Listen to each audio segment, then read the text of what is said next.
সুকীয়া তাৎপৰ্য সুকীয়া গুৰুত্ব সুকীয়া মহত্ব আৰু ষ্টুডিঅ'টো আজি আমি সেইসকল কৃষক ৰাইজক শ্ৰদ্ধা জনাবৰ বাবে আঘোণক লৈ আয়োজন কৰিছোঁ এক সুকীয়া আয়োজন ষ্টুডিঅ'ত কেৱল আঘোণৰ গীত আজি আপোনালোকক গাই শুনাব কেইবাগৰাকীও জনপ্ৰিয় শিল্পীয়ে মই চিনাকি কৰি দিছোঁ আমাৰ মাজত আছে কৃষ্ণমণি চুতীয়া বিদ্যাসাগৰ পম্পী বৰা আৰু ভাস্বতী মই সকলোকে স্বাগতম জনাইছোঁ মই প্ৰথমতে পম্পীৰ কাষলৈকে আহিছোঁ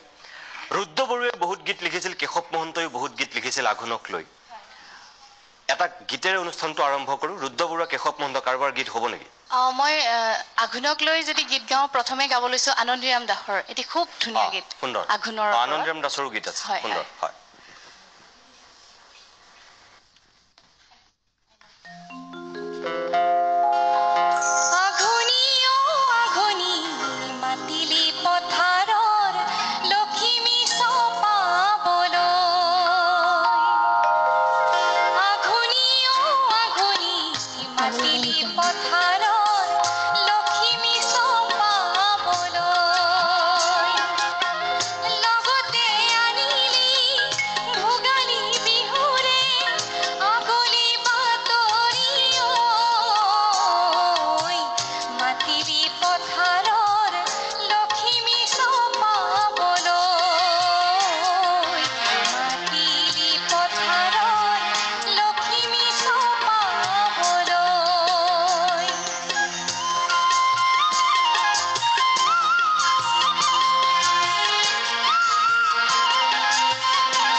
আনন্দৰাম দাসৰ গীত আছিলে